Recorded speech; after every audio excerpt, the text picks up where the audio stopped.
अहानबमक्तदा सलाई story channel के महूत सिंजदुना पांथोई मंगांगना मयामबु तरामना ओक्चबगा लोइनना इकोकनोना खोइरमजरी ngasi su mayamgidamagta nungairaba funga wari ama puduna lakjare wari asigi mamingna aigi nupido Heloi oiramle wari asibu ibirakpana Cheng Meetei wari asi mayamgi mafamda khudol tamjari mayam punna taminarase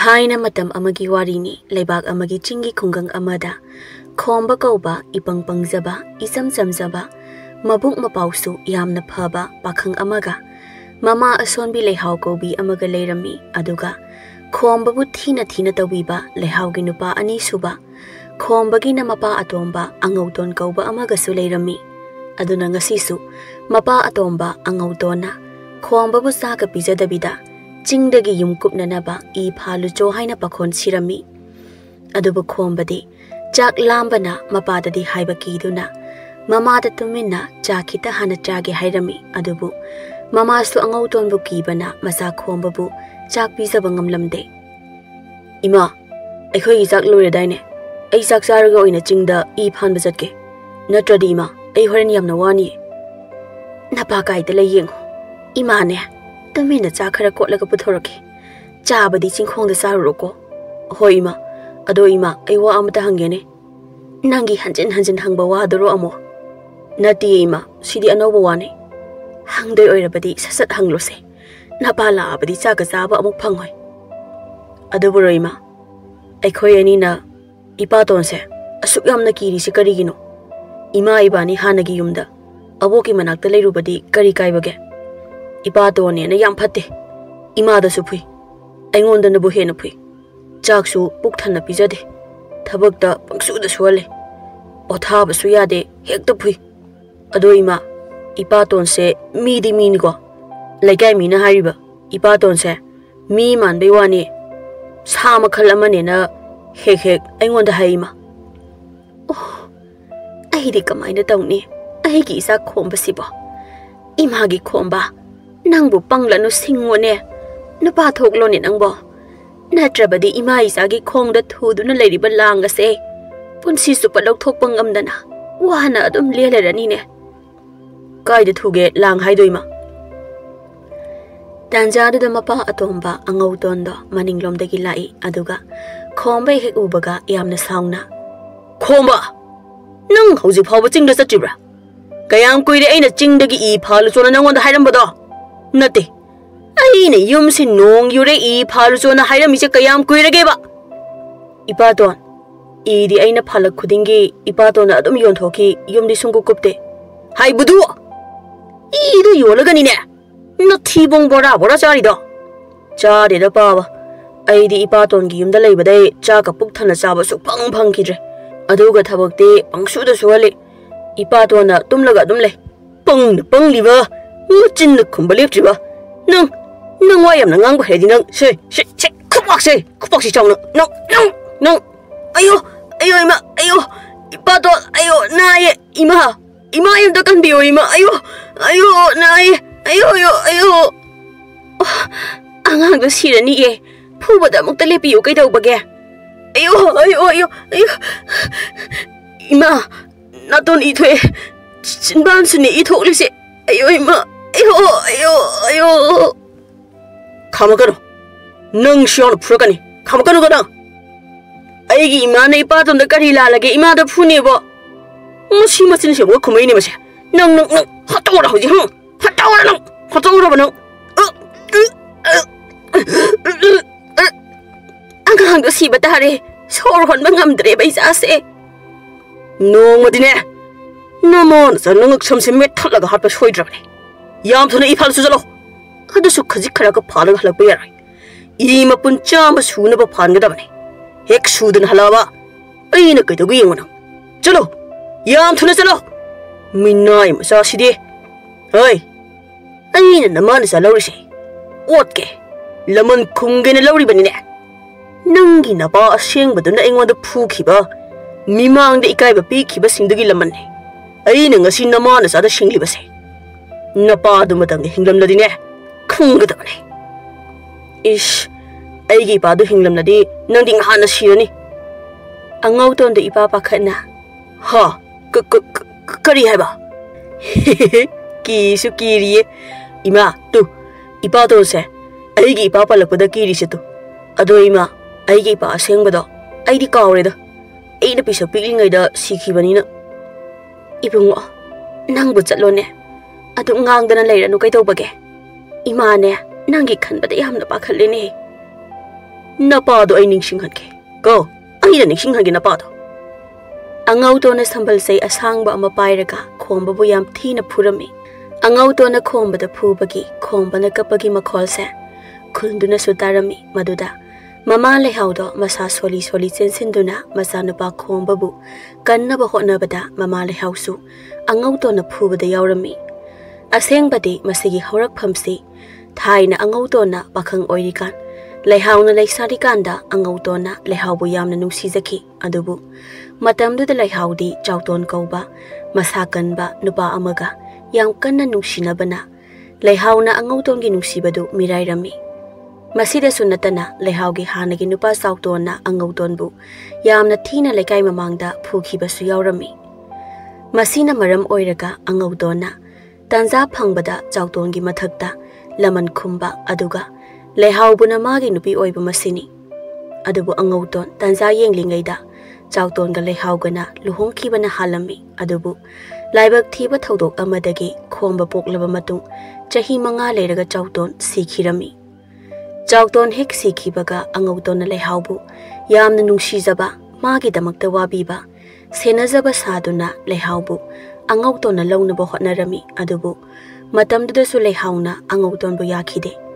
Maduda angau tona lehau ase lauda di lauragi matagum lehaugi madom saga manegada sen piduna maphi maro leibiba sana sabiba tawbiduna lehau bunamdana madom saga manegana angau tonda pirami adusu pharaga numitudagi lehaugi mamaga mapaga nasu lehaubu inthoraklami amuk hanasu lehaubu kaubasu lakhide aduna numitudagi hauzik phauba angau tona lehauga masanupa khombagada yam thina tawribasini asumna numit kharani amuk haukre haujikti laikai mina phauba khombase laknapham khanaba hauphamsu oiraklami adubu laikai aduda khombagi pangjaba jamjabada nungsijaba kombirari kaubi leisabi amasu leirami kombireina hek khombagi matengsu pangbirami aduna ngasisu kombirei thongalda khomba tholakpara haina makuta sagyom paiduna ngaiduna leirami khombadubo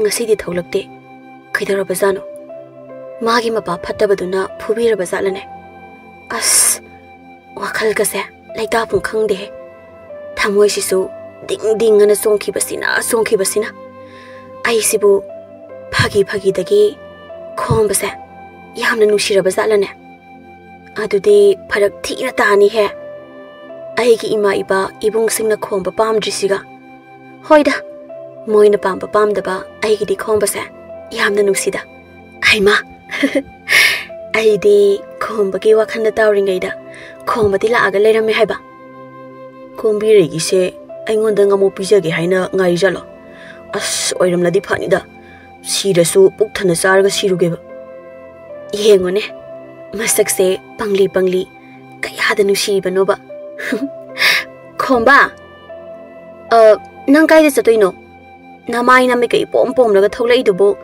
nate nang bagai dorage mi soidina napato na phubira mani khange ado sida lao phuye chak su pukthana ngasi su pijade ado kombire nang na pai ba mayomdo kari mayomno chaba yabraba chaba yabane nangi khakpiramini sengbro adudi kadai piroi chajarage hoine pige ba adu nangbu noi napa tondubu phuba ngamdro adu yamna chauraga napa sahi ahal oirabadu phawbada phuba ngamde nangse aido amuk ti phuge na khaleba aduda imana phatte yade adumaina tawganon hekta hayeba aduna aido ipatonda phudabane imana hariba ipatonse nongma natraga nongmadi laina adum warakhadoini as loire laina warakpa ngairingaidane namana sa sibana hangani ko adu oiragana imaga nangkado kaida no masakrodana napaton mathanda maina lei sausane adu su aina ima da haibane adu da ima na haiba ima isa na kaida chatuna kada de lei doino adu gi saro ima isa hura kaino charaga simina khrasi adu da aina ima nangdi yamna nushiba aigi imane ima siba yade ima siba pamuye adu gi sarupudi ai oina sibiyuragena ai siba thogleine ado nangi se ai chajarage dana ai se siramdagi ra khangde chakam da lameba khomba gi pangjaba matawda kombirena khomba bu yam nusirami aduga noksunok ninglami ngai khoda siba ga yakhiroi nang sikradi ima masa sonbida kanana senabi hongni napato na thina tawbi horaidro ada se nangi saka henjangani masi se puk thanna jaw kada shidi nga thongmani na hawni manamga ji khunung siamni aina thongli ne ada nang siba yaroi ko nang hek sibada aidi phugadoine ado khomba nang ai nungsidra nungsi nang di yam su phai khulla sida nang khaktani aingonda luna tawbiba aingonda chak pijabasu atai di aingonda nokne aingonda phugena su tawe ado kombire ai kari gumba kanda siningba mikup yamna yawe sigi haina su chingda thori pairaga kayarak chenki adubu imagi khalaga ai sibek tangamde aduna thori yalugena puba thori duna singkok thong ama puraga yumda imagi manakta adum hale aduga ne yum hek yawbaga ipato na ingonda khanaba hekta hawe kombire mapi mara cheladuna ai se loina khange ado karigino noina paton sina asuk yamna phatrisibo ai di noina paton se hek uraba chensilaga mabukta ne thang hekta thinjiningi hoi aisu adumaina khalakpa mikupka adum yawre ado ngamdi hekta kire ado nangi cha hinjang se yamna hawe kombire hawbra adudi nangi damak punsi supa nanakta leiraga thongbiura yaine ado agi ipato nang so mu phubini ne adudi nupa tho nana nupa thokta bagine ima sunung suwari do adui wado imana so he hai aina bhapta bangam da ai se nupa tho hai se kadom dagi thoktoino na ai di khomba se nuksi bana ngawre da ado aina nang do nupa thogan ge ba nang aingonda kayam nungsi ne hayune ai amna taninge ba tanjari da kombire gi mama da thongan da parap sen thorak laga isau langba horak lami kombire nang thongan da kai dawri no masi gi apang ba sono zuba mama mapa ma thongmaram khang da ba nupa si ga kari wari sanari no ba changu yum da yam thuna sangu aduga nang na ai khoi gi thongal si da kai dawrami no na yum leijadro na thibong sa na ba ni ba lai ro ha ima kai no ngang li wangang sangang du bo nang hauji phaw sang dri bo nang na bung sing du kok tholaga phualu hai bro ha idomza phualu nu da kombire di mabuk yamna phabane mama ise kai hadi kai ba khangji ba nun he hai chakhor salu aduga ne hayeng khai ai khoi gi thongal daga leiram ba yaroi ko hek leiram ba uraba aina kai da gu yeng chatlo hai ring asida yam thuna chatlo kombire gi mama sidi ipaton ga yamana jani na adubu kombire di phai khomba mayum da amu hanjin ki adubu mayum hek yawbaga angauton na khomba da thina ngangduna amuk tan thore khomba su angauton du ki duna thongal gi konthong marum da phamduna tuminna leirami mikup khara leiragadi mama leihauga mapa atomba angauton ka imungda kanna khanarakbagi makhol ama khomba na tarami aigi imasa ngasidi ipaton ga khanari maline as kari gi oirajano aigi imadi nongmata ipaton da machil khumba ngamjadabane ipaton hekta phubi bane aduga ngasidi aigi imasa ipaton da yamna ngangine aibu changlaga khamta usirane natraga leikai gi mi kaurusira aduna fani mi kauruge ada hal khara laisha moida haige khura amta ngai bi khuo hai kari no ne nang nei khoi da ngai bi kho kai di handong ne ma thong marong khang da bangang nang na su ai khoi gi lambi that pe ya bro handong ne khura ai gi ma gai pa tong ga do ngasi di imung da yam kan na khana hoi ipa to na ai gi ima do phu bo su ma le khura hoina amu da khambiyo natra di ima do soi dina sirani lao khura ai gi ipa tong da amu da khambiyo lao cha thong ne Namaga na paga khaneraga ai khoina karigi khamdoi ba aduga nangna kaidau lege nangdi khamba yadro ado mathong marung khangdaba singsidie ahal singduna khombagi wada tabidana loina chatkirami adubu khomba ataida su sen duna hairui adubu magi wada kanamatana tabiramde aduna khomba yumda amukana chelaklami khomba na yum yorakpadadi mamada makok tu ina pungangang laga machinda murum sonduna laimaida taduna leirami aduga mapaduna makhutta thongak saidu pairaga leptuna leirami madu ubada khomba mamagi manakta sensinduna mamabu konkhatuna Ima kari matau na ima na tarami sibo ima di ingak tangai ima nang sibi ariko ipadol ima se amukta kanbiyo ipadol ima se amukta kanbiyo kari gumba lehausi siba tarabadi ai soiduna leikaidagi phuduna tanthoklaniko natei chadrabadi ai se mayamna phubada sidoribaniko adudi ai thawai hingnaba chenkibana phare hayeng irang khara ingtharaba kanda amuk laaga loire adudi ai maning thonglom da yoina chenkrage ipadol kaiduna chili dubo aigi imase hana uktadi kanbiramo aduga chenge chu chilo ipadol imagi bunga khomba nang karigi kaplibano imagi chu tawdi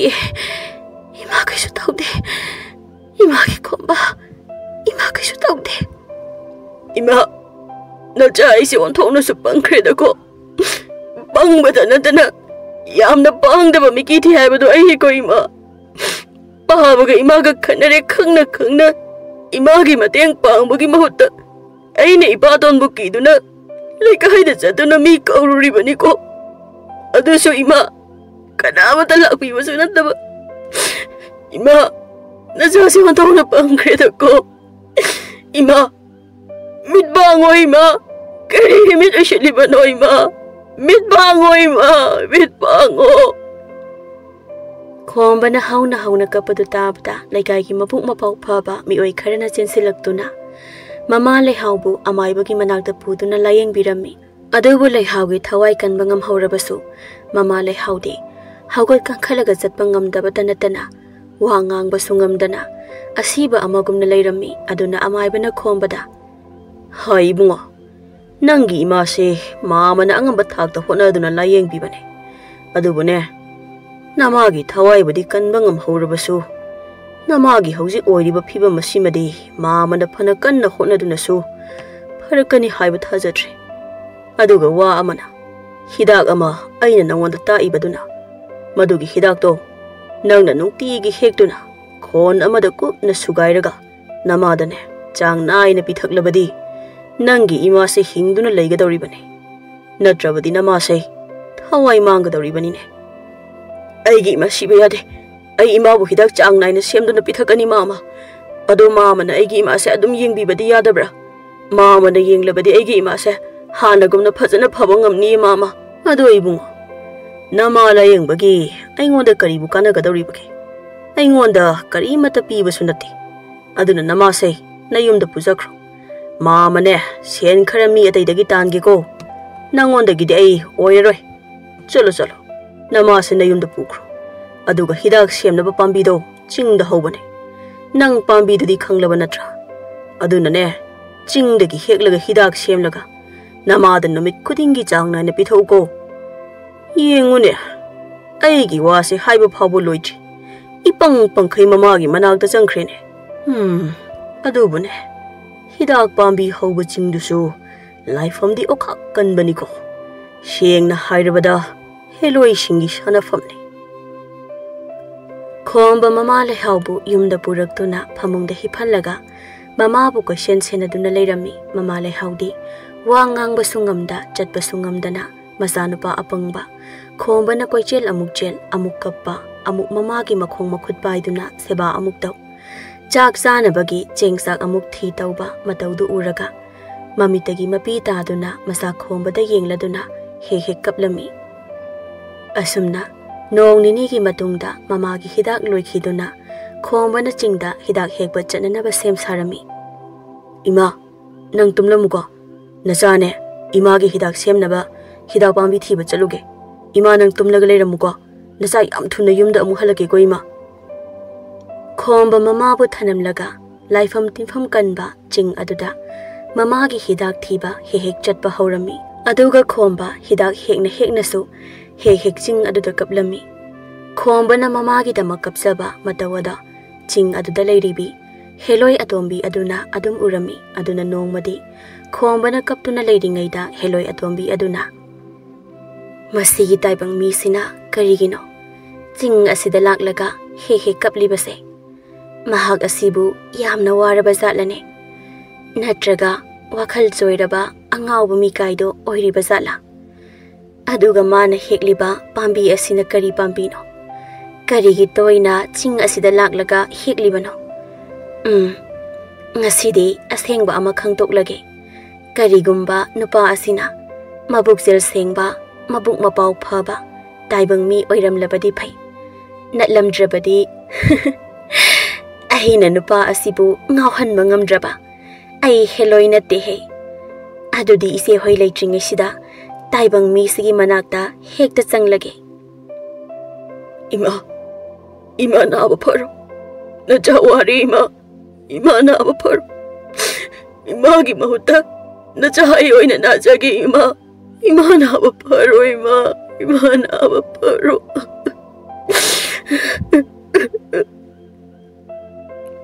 mana ekhoigi chinga sida laaga he kapliba asidi mama nabagi oire mama dubu kayam kannabu nari bano mana adum kapliba sina ai saurak tawre moi gi mama mapa naraga aikhoi Heloi singi sing sida laaga kapiri se karigino aduga moina he thiraga hekliba pambi sina karino karigino ba aibu hidak kharase hana puraga yumda halasirane aina chingda chalingai ipadon phattabaduna aigi imado amuka halamlabadi ai yumda halake o amuktang ai bikhuo khongbana leithoktuna yenglubada masang madaw yamna phajabi Heloi adu leiramba uba aduda khomba ingangakna kanano nangde nasak yamna phaje aduga numit taramdai sida chinga sida leirami masibu natraga nang phutla natraga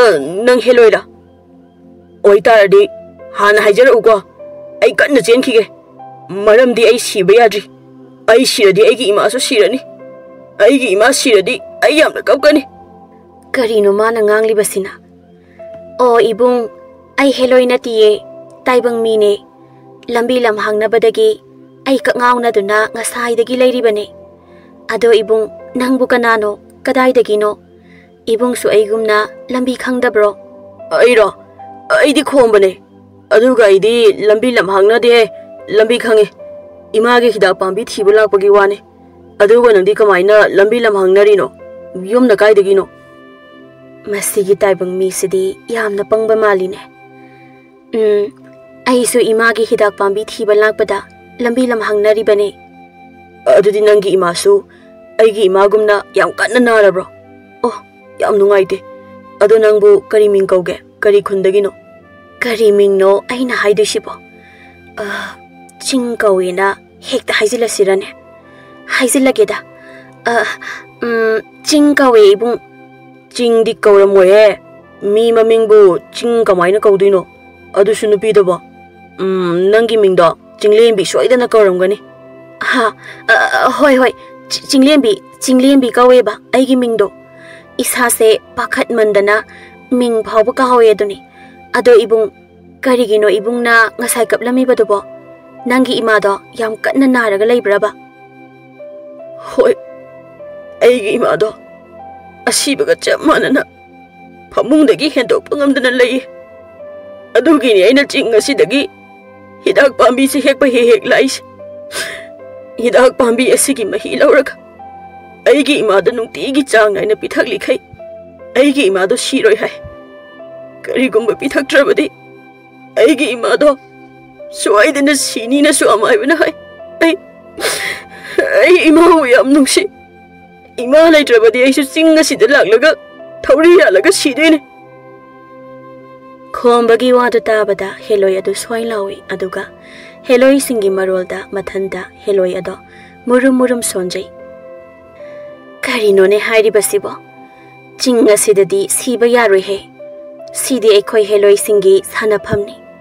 Noi taibang mina adumaina siraba. Hayeng thawai duna butka amu olaga.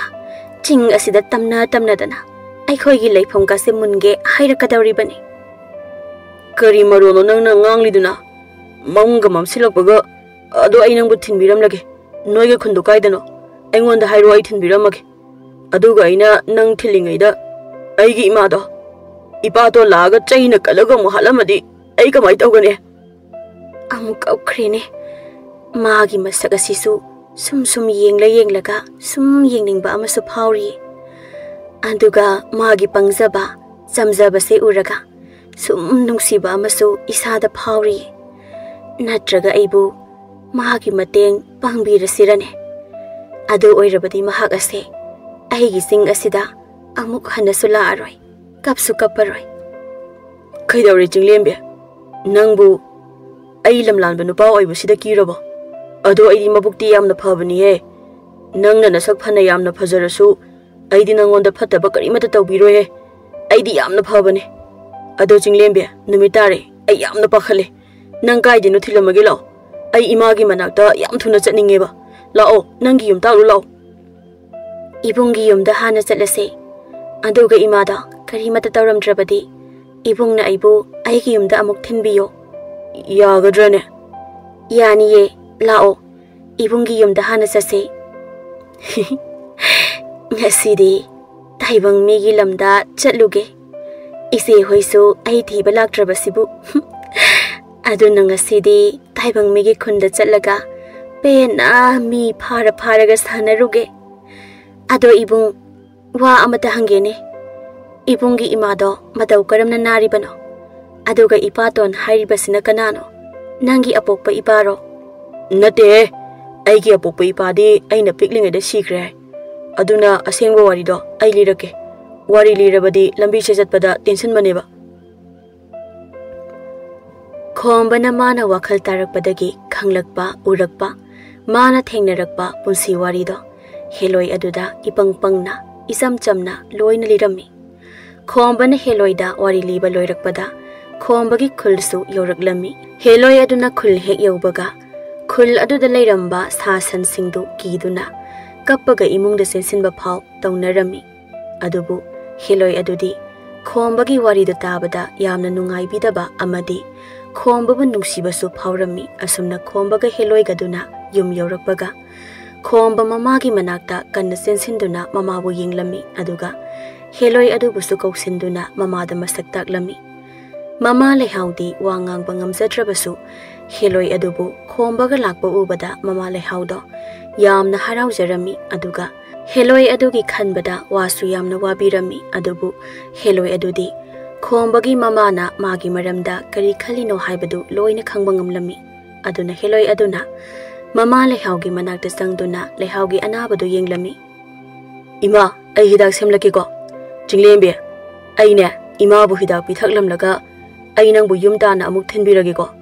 Ai yam thuna hidak semlake. Hoi ibung. Aibu khombagi imagi anabase phalasirane.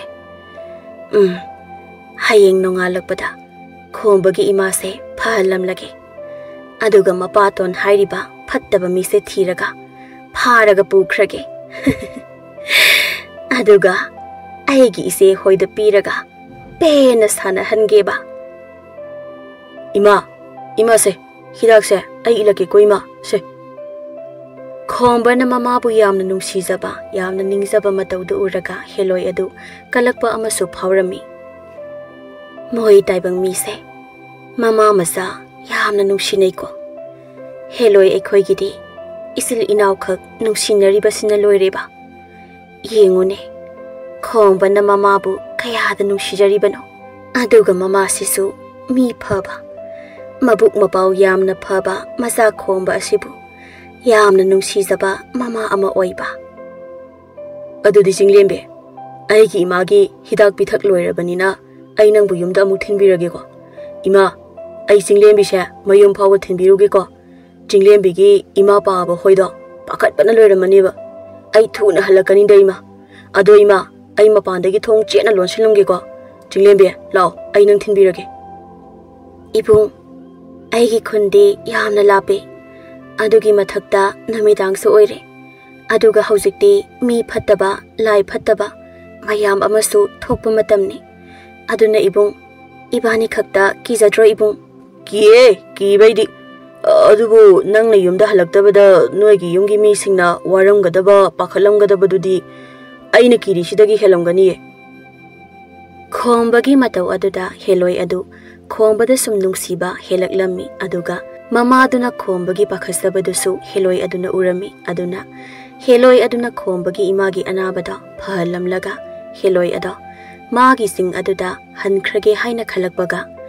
mapanda khul adugi mi mayam ama maira maihum paiduna khombagi yum ado question khirami aduga mapandagi mi sing aduna khombabu mapanda tholaknaba kauthoklami tawriba matawduda khombadi pungak ngakre mapandagi nupa kharana hai khomba apangba saba nangna numidang asida nupi ama nayumda pusilaga thamlido kanano nangi do lekai se usitri bro ha yam thana nupi do puthoga mapan tholo natradi yum mai tharagani mau kharana amo mana mayum sida numidang khudingi nupi pusilaga thamlise ngasida nate ngahan makhai suni ai khoidi yum lona banina loina khangiba mau amana sumaina khara haijilaga mama masase laikai de ta thokhradi moigi yum inkhol sidi ai khoine lahoba yare dana Heloi aduna karino ne moigi taibang mi singa sidi maihum pairaga mapanda loina koisilaga laikhredana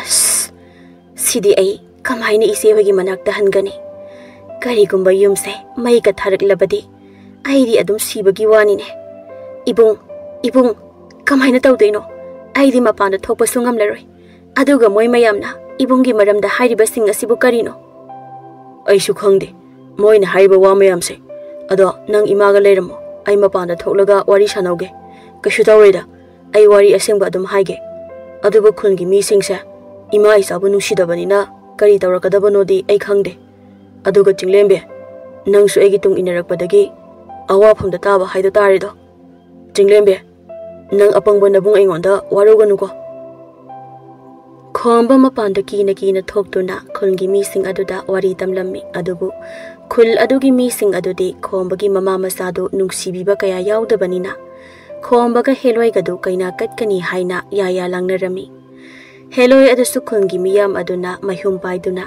mapanda koina laikhibana chenba sungamlamde aduna Heloi ado khulgi maunupi sing aduna namduna pharaga khombaga kaina katlammi Heloi adudi phana yamna sauninglabasu mai mayam ado kibana karimata tawba ngamlamde madugi mathakta amuk Heloi duda nupi mayam aduna pharaga phanek amuk sesin birami aduna Heloi adu chenba sungam ngamkhidre asumna kaina katpa loiraga khulgi mi singdu kalakpeladuna nok tuna mayum da hanakhirami khombasu makok paiduna mamagi manakta kaptuna phamlaga leirami aduga Heloi aduna mamagi phanek tu setlaga tawfam khangdana khutna pairaga lauthokpa sungamda imung aduda koichel chenduna khanglami mikup kharagi matungdadi khombana Heloi aduda chinglembe nangawa imung sida hangalanda kochen cheliduba adamaina sum cheladi imagi phanek tu loi tarani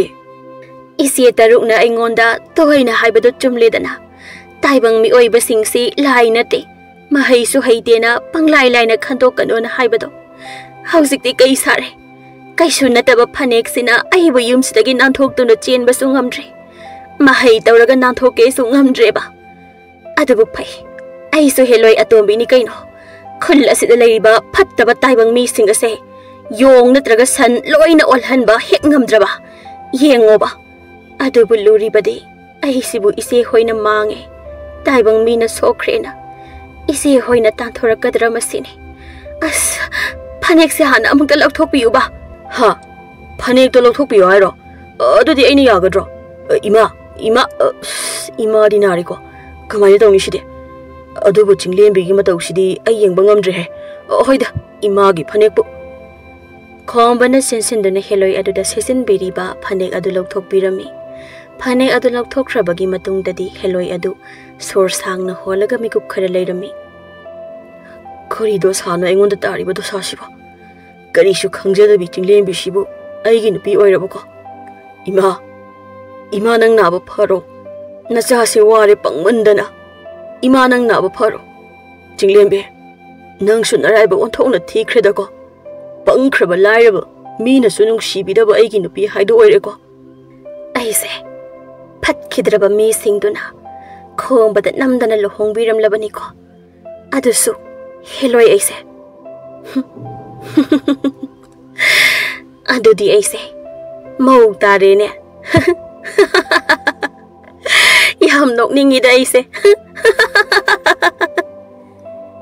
Karigino mana asuk yamna harawisina. Natraga singlen bise kimandana ngawrba jalo. Singlembe. Ibung nang karigi pakhalino. Hauzikti ibung nang nunghairagadabane. Adubane ibung ai isi singi manakta hana amukta chatluki. Aduga ai amuk lake ko. Singlembe haying chalo. Kaya do thuna jakribano. Layamdrene. Singlembe. Khombana mapanda chinthoragtuna thirabasu Heloi adudi leiramdre aduna khomba ipa pakhanna mamagi manakta changlaklaga makok paiduna amuk phamlammi. Mama leihausu masa khombada karimata haibadi ngamda mapi mara chenduna yengduna leirammi. Nongalamdagi matamni khombaga mamagadu wamanduna mikup khara tumtharami. Mama masana tumtharinge mikuptuda Heloi ado mase singa amuk khombagi khunda amuk laklami. Aduga Heloi sing aduna khombagi mamagi anabado phahanbata natana mapangalsu atai nupigumna kalhallami. Aduga Heloi singdu amuk thokraga khul adugi mi singdu Heloi sing aduna chenba hauраklami. Aduna khombaga mamagana mikap tholakpadadi khul ada punglang narami. Mama lehauna imagi khomba haugalone karigino mapanda mi langnaribase karigino amukta yengune. Natraga ngarangi isaga lakminaba nupi masado laikai mina phabiraba zatlane. Kari haiba ima chinglembibu laikai mina amuk phabire haiba. Adudi ima ai tholaga yengluge. Hoine thurone imagi khomba. Hoi ima. Ado ima nang naba pharabo. Karimta tawdrabro. Ha hoine ai naba pharabran he. Ha pharin he imagi khomba. Ima naba pharin he. Ima naba phare. Kamaina naba pharino. Adusu yam thuna yam kanna. Ima su khangde. Adubune ima naba phare. Hana dagisu yamna kallen he ima se. Mama masa harau manduna mikup khara kapminaringai aduda khundugi khombabu nungsijaba kombire adu khombagi yumda tumina laklami kombire na lakpa aduda khombaga mama gadu ingangakna. Kombire nang ai khoida lairo. Hoi laine. Ado khomba ngarang nangga kaina katpi masak phajabi nupida kadaida leige. Ma kaidagino. Aduga nangdi ipang sinaraga aingodana nusi hairaga tamina nupiga koiramliba oire. Kaidenoda mi chingda imagi hidak thiba satpada masu lambi lam hangnabadai aina hayeng thinbigena purakpani haigo. Adudi ngarang nangna hairibado asengba oire. Ai thasei nangna oidabadi ngangoi ngangsu ngangdabane. Ado nupido kadaida sakhrage ai maga wari sananinge. Nupi masado ngarang adum chatkhre ne bema. Ima naba pharabo haise. Hoi phare ngasi nongalakpada naba pharamini. Ado mapanda mi yamna langnari se karigino. Adubura ngasi nongalakpada laikai gi mi oi khara Heloi na sen khrena thinari adugi langini. Ado ima khomba noidi mapanda tholakanu ko laikai gi mi singse yamna phatte. Horel ima ga khomba ga da amuk taine rakani. Adudi khomba ai amuk chalage ko yomgi mina ukhrabadi ai amuk phune ba. Kombirai hek chatkibaga Heloi atombi adu khanghaudana phatlauna changlei aduga yam sauna khombada Hauziki nupido kanano Is swai lawi Mamana hairakbani khombana Khange adubro aikhoi lekai gi mabuk yamna phabi kombirai ne madi yamna phabane aingonda yam luna su tawibane nungsu nungsibibane mana ibani ngarang luhongbadugi sawraga laini aina budi asengba haibadai ma sawkhidre ado nang yam thuna ngarang chatki yam thuna su amung lae kamaina no khombagi wadu taraga Heloi ado yam thajadana masada sawning boy khambal chawboy lakboy kamaina phariba aduga nang aiga luhonglabane aise nangi nupine ima aise namau nupini ko aduga imagi naba pharibase namau nupi ainane ha asengbarane imau nupi Ima su chingdi yam chingnaba asuk kuina naba phaludraga ngarangkha imau nupi na yumsida lakpadagi aigi anaba se swai launa loina mangkhrena adudi chinglembe nang amai biro as hana nanga thengnajaramadi aigi ima se nabang hana pharamani ko ado imau nupi nangbu yungi mina kadi ngarangi thodok tuki matangda karimata haidabra khangdabro Ima loina haire loina khangkhre karimata ima hoi pakhat piuranu haujikti namau nupina imaga ipuroi bagase yamna nungai halagadabani adugane aingonda ngarang mi yamna usitkidaba mi singdo namau nupina kari tawrake yengo ado ima aine yumsida sum leibadi yaroi ko adugane ibung nang yumsida nupiga laga wari sanaramba su yaroi ko hek sanaram laba ibung nang ai phatte haiba yaroi ko adudi ima ibung ai amuk chatlage aduga ibunga imaga na chana naba saksangda loina thanam labane ai chatle ko Heloi adugi maong matawda khombaga mamaga di haujiksu bab ama ita taba ngamlamde aduga khombaga mamaga du saksangda sangduna yenglubadadi amukta saba phangdriba ahaw athum amadi Fazaraba Pirol mayam amasu leiramki madu ubada khombaga mamaga do hena angakpa ama oikhirami asumna numit asidagi Heloi aduna khombagi yumda tanja yenglaga hek khombagi manakta laklami Heloi atombi aduna lakpa khudingi khomba mama masadu nungaiba sumsum hengalaktuna yumsu yamna chawba fazaba ama saduna nungaina leirami aduna khombana sum nungai khalakpadagi kombiregi imung manungdu khombada kalakpa khombabu pambasu helaklami aduna kombireibu mama mapasingna khombagi yumda toina azathak puduna tharami aduga khombagi mapa atomba angautonsu lehauna naba phaduna nungaina leire haiba pawsi tabadagi tanja yenglaga yumda halaklami angauton yumda hek halakpagadi magi hanagi maong matawdu tawba horaklami adubu khombabu koisen senazaribi Heloi adudi angautonga kombireigada yamna saurami aduna nongmati kombireiga mamagadu khombagi yumda henjang napi ahaw athum mayam ama puraga laklami aduga mamana leihauga angautongada kombireibu khombagi atombi oina luhongnabasu hairami maduda lehaudi yaramde adubu angautonadi yarami kombireigi mamana as onthokna nungaizareda angauton nabu yarabadi wa loire kaino adudi namit aphaba ama yenglaga luhongbase khara thujinnaba tawbana pharoidro angauton ado atai lairi mau ahandubu kadaida leige nong mata masakpu udene mau haisidi yumda mane makugi mawa mapuroibagi seba tawdana lengdana legadaba natrane adubu noigi maudumadi laikai koidana irang tawdana adum leira maleda yumdaga leiba su udene mathong marong khangba nupi natida aina yum asida leibadagi amukta phawbu udri